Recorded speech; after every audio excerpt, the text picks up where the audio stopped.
Hello students, welcome to my YouTube channel. जैसा कि मैंने पहले बोला था कि अगले वीडियो में हम लोग पढ़ेंगे ओम्स लॉ। तो ये सबसे इम्पॉर्टेंट टॉपिक है इस चैप्टर का। सारी चीज़ें इसी पर डिपेंड करेंगी। अगर ये चीज़ आपको अच्छे से आता है, इसके टर्म, इसमें जो निकल के आएगी जो फार्मूला, अगर वो आपको अच्छे से समझ में आता है, ठीक है, तो आपको इस पूरे चैप्टर पढ़ने में कहीं भी दिक्कत नहीं होगी। अगर ये चीज़ फंसेगी तो विश्वास मानिए हर जगह आपको दिक्कत होगा, ठीक है। तो चलिए बिना देरी के शुरू करते हैं। देखिए ओम्स लॉ क्या है।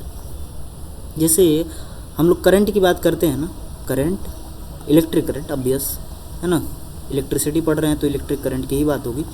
तो जो हम इलेक्ट्रिक करंट की बात करते हैं जो आई होता है, और वोल्टेज या फिर पोटेंशियल की जो हम लोग बात करते हैं ना वी, बेसिकली इन्हीं दो टर्म पे बेस्ड है। और यहाँ से निकल के एक और टर्म आएगा जिसके बारे में थोड़ी बहुत चर्चा हम लोग ऑलरेडी कर चुके हैं। जैसे मान लीजिए अब ये चीज़ कहाँ दिखता होगा। मान लीजिए ये आप बैटरी लगाए हैं, है ना, मैंने सेल बेसिकली बनाया है, तो यहाँ से कुछ ना कुछ करंट पास होगी। अगर ये वी वोल्टेज की बैटरी है तो यहाँ मान लीजिए बल्ब है, ठीक है। तो बेसिकली इसमें और इसमें एक लॉ होता है, या फिर आप ये कह सकते हैं एक रिलेशन होता है ना, जो ओम्स लॉ के फॉर्म में हम लोग देखते हैं। अच्छा, Ohm's law is valid only for, है ना, सॉलिड कंडक्टर्स, है ना, सॉलिड कंडक्टर्स। ये लिक्विड फॉर्म के लिए वैलिड नहीं है। जैसे मान लीजिए कोई सोल्यूशन है जो कंडक्टर है, ये जो कोई मतलब बहुत तरह तरह के सोल्यूशन होते हैं। एक सोल्यूशन ऐसा जो इलेक्ट्रिसिटी का कंडक्टर है, तो उस केस में ये वैलिड नहीं होता है, ठीक है। वहाँ पर हम लोग फैराडे लॉ वगैरह लगाते हैं। खैर, ओम्स लॉ की बात की जाए तो ये सिर्फ सॉलिड कंडक्टर के लिए वैलिड है।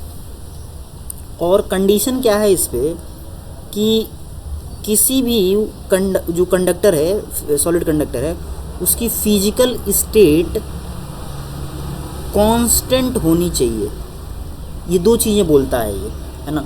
ये लिमिटेशन भी कर सकते हैं आप लोग, है ना, इस चीज़ का कि सॉलिड कंडक्टर के लिए ही सिर्फ ये वैलिड है। तो किसी भी कंडक्टर की फिजिकल स्टेट कांस्टेंट है, यानी कि नहीं बदल रही है, और सॉलिड कंडक्टर है, उस केस में, ठीक है, ये जो V होता है ये I के प्रोपोर्शनल होता है। अब प्रोपोर्शनलिटी का मतलब तो आप समझते ही होंगे कि अगर ये बढ़ेगा तो ये भी बढ़ेगा, ठीक है। यही मतलब होता है प्रोपोर्शनलिटी का। इसको एक और तरीके से इसको लिख सकते हैं, I is proportional to V। मतलब क्या हुआ कि अगर पोटेंशियल बढ़ाएंगे, वोल्टेज बढ़ाएंगे, तो करंट भी सर्किट में बढ़ेगा। जाहिर सी बात है, मतलब भारी बैटरी लगाएंगे यानी कि ज़्यादा पोटेंशियल दे रहे हैं तो करंट भी ज़्यादा मतलब आपको मिलेगा, राइट। अच्छा, पता ही होगा आपको कि जब प्रोपोर्शनलिटी साइन हटाते हैं तो एक कांस्टेंट लगाते हैं, ठीक है। तो यहाँ पर जो कांस्टेंट आता है वो R होता है, और R क्या होता है, resistance of conductor, resistance of conductor, ठीक है। तो ये निकल के आता है यहाँ से खूबसूरत फार्मूला, जिसकी बहुत इंपॉर्टेंस है। इसके बारे में और भी विधिवत चर्चा हम लोग करेंगे, ठीक है। अच्छा, कहीं कहीं पर देखेंगे आप ना, इसको ऐसे भी लिखता है कि जो ये V और I का जो रेशियो होता है ये कांस्टेंट होता है, ऐसे भी करके मतलब ये लिखता है। तो जाहिर सी बात है, इसके बाद V/I इक्वल्स टू R आ जाएगा, और V इक्वल्स टू IR या RI आ जाएगा। तो वही बात हुआ। तो चाहे स्टेटमेंट इस तरह लिखा हो या इस तरह लिखा हो कि V जो है I के प्रोपोर्शनल होता है किसी भी सॉलिड कंडक्टर के लिए जिसका फिजिकल स्टेट ना चेंज हो, ठीक है, तो उसके लिए ये चीज़ वैलिड होता है। तो चाहे इस फॉर्म में का, या फिर ऐसे बोल दे कि किसी भी सॉलिड कंडक्टर के लिए जिसकी फिजिकल स्टेट ना चेंज हो, V और I का जो रेशियो होता है वो कांस्टेंट होता है, तभी भी बात वही है। लेकिन ये दो तरह के स्टेटमेंट आपको देखने को मिल सकते हैं। दो स्टेटमेंट देख के आप ये मत समझिएगा कि ये दोनों अलग अलग चीज़ें हैं, दोनों सेम बातें हैं। ये चीज़ मैंने आपको दिखा दिया। अब R के बारे में हम लोग चर्चा करेंगे। R मतलब रेजिस्टेंस, ठीक है। तो रेजिस्टेंस के बारे में हम लोग चर्चा करेंगे। उसके पहले थोड़ी सी चर्चा इस ओम्स लॉ पे होनी चाहिए, ठीक है, क्योंकि ये क्वेश्चन ही ऐसे पूछता है कि व्हाट इज ओम्स लॉ, और इसको आप प्रैक्टिकली कैसे, है ना, हाउ विल यू, है ना, प्रूव। और एक डायग्राम खींचा जाता है, ग्राफ के थ्रू इसको प्रूव किया जाता है। वो ग्राफ भी हम लोग अभी खींचेंगे। अच्छा, तो देखिए, इसके लिए सबसे पहले हम लोग एक सेटअप बनाते हैं, ठीक है। ये इस एक्सपेरिमेंट को शो करने के लिए हम लोग सेटअप बनाते हैं। सेटअप में क्या क्या मतलब लगाते हैं, एक बैटरी लगाते हैं हम लोग, ठीक है, और एक हम लोग की लगाते हैं, की, की को आप कैसे, कई तरह से की दिखाया जाता है। देखिए की को या तो ऐसे दिखा सकते हैं आप, नहीं तो की को एक रिप्रेजेंट करने का तरीका होता है, जैसे यहाँ पर ऐसे कर दीजिए इसको, ये भी की है, ठीक है, सेम तरह का की है, ओपन की है। अब इसको क्लोज करना हो तो ऐसे कर दीजिए, और यहाँ पर क्लोज करना हो तो ऐसे कर दीजिए। तो की को दो तरह से रिप्रेजेंट किया जा सकता है। अगर ऐसे दिया हो कहीं तो ये मत कहिएगा कि बताया नहीं है, ठीक है। ऑलरेडी मैं आपको थोड़ा बहुत तो आइडिया दिया ही था, और ये भी आपको पता चल गया। हल्की हल्की बारिश होने लगी, शायद नॉइज़ बढ़ेगा। हाँ, तो बारिश बंद हो गई। अब देखिए करना क्या है, यहाँ पर एक मैं डायग्राम बना रहा हूँ। बेसिकली डायग्राम नहीं है, एक सेटअप है, एक्सपेरिमेंटल सेटअप है, यानी कि इस एक्सपेरिमेंट में आपको ये चीज़ तो चाहिए ही चाहिए, ठीक है। ये लाइन पता नहीं क्यों टेढ़ी खींच रही है बार बार, ठीक है। अब यहाँ पर एक काम कीजिए, अमीटर लगा दीजिए, सो दैट हम लोग करंट मेजर कर सके कि कितना करंट बह रहा है इसमें, ठीक है। अब देखिए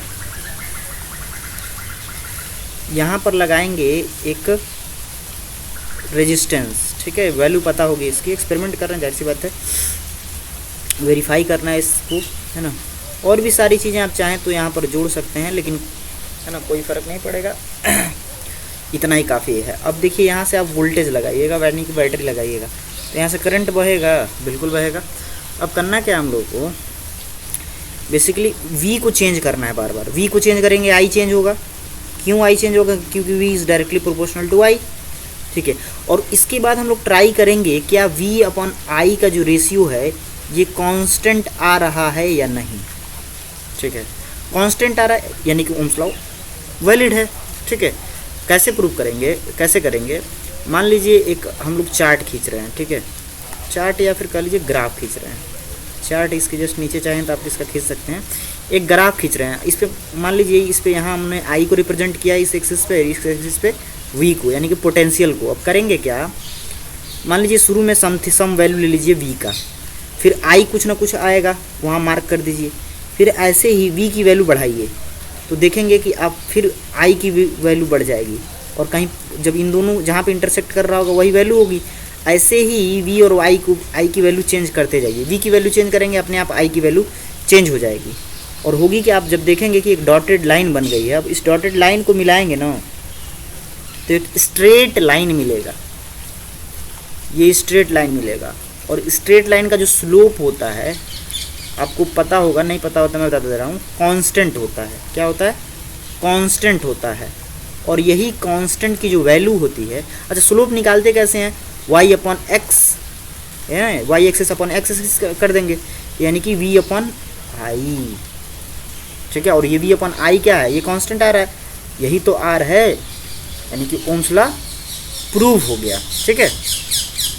तो देखिए करना कुछ नहीं है, आपको मैं बता दूं, सबसे पहले आप ओम्स लॉ लिख लीजिए, ठीक। फिर उसके बाद एक्सपेरिमेंटल सेटअप बता दीजिए कि ये एक्सपेरिमेंट में चीज़ें चाहिए, ऐसे ऐसे हमने सेटअप किया है। फिर उसके बाद क्या कर रहे हैं हम लोग, वी की वैल्यू चेंज कर रहे हैं बार बार, कभी 1 लिया, कभी 2 लिया, कभी 4 5 कुछ भी ले लिया। फिर उसी के करस्पॉन्डिंग आई की वैल्यू जो भी आ रही होगी 1 4 5 9 जो भी आ रही हो निकालें। निकालने के बाद जब इन दोनों के बीच में जो ग्राफ खींच रहे हैं हम लोग, तो देख रहे हैं ये ग्राफ खींचने पर एक स्ट्रेट लाइन मिल रहा है जिसका स्लोप आर बता रहा है, ठीक है। और ये जो ऑब्वियस सी बात है, स्ट्रेट लाइन अगर मिल गया तो स्लोप उसका कांस्टेंट है, स्लोप कांस्टेंट है मतलब आर कांस्टेंट है, ठीक है। और यही ओम्स लॉ है बेसिकली, ठीक है। तो चलिए, है ना, आज की वीडियो में बस इतना ही। और हाँ, रेजिस्टेंस के बारे में चर्चा हम लोग अगली वीडियो में करेंगे, ठीक है। Okay, have a nice day, thanks for watching.